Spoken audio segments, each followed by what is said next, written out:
Let me now share about what we know about this novel coronavirus. This virus comes from the family of coronavirus, which includes other viruses such as MERS and SARS, as well as the milder variants causing common cold.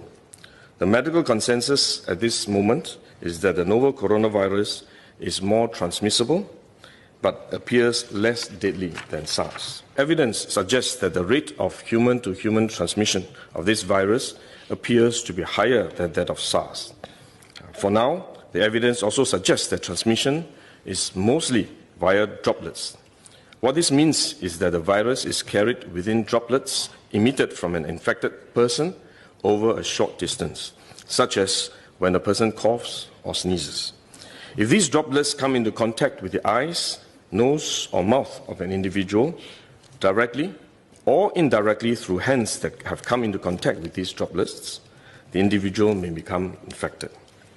To clarify, there is no evidence currently to suggest that the virus is airborne.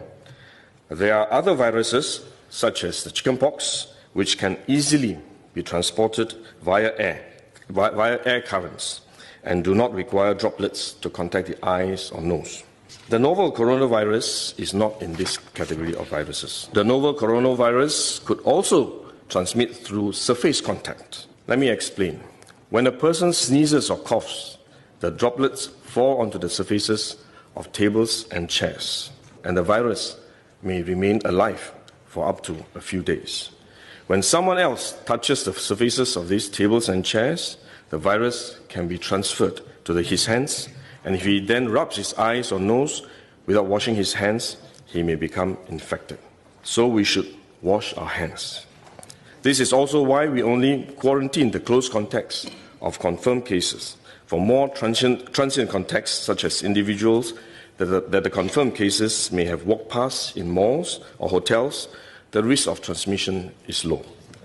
For coronavirus generally, the person is most infectious when he is displaying. There is evidence of limited spread from a person without symptoms during the incubation period.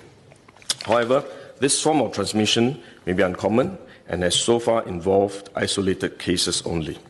At this point, the evidence still points towards higher transmissibility when the person is displaying symptoms.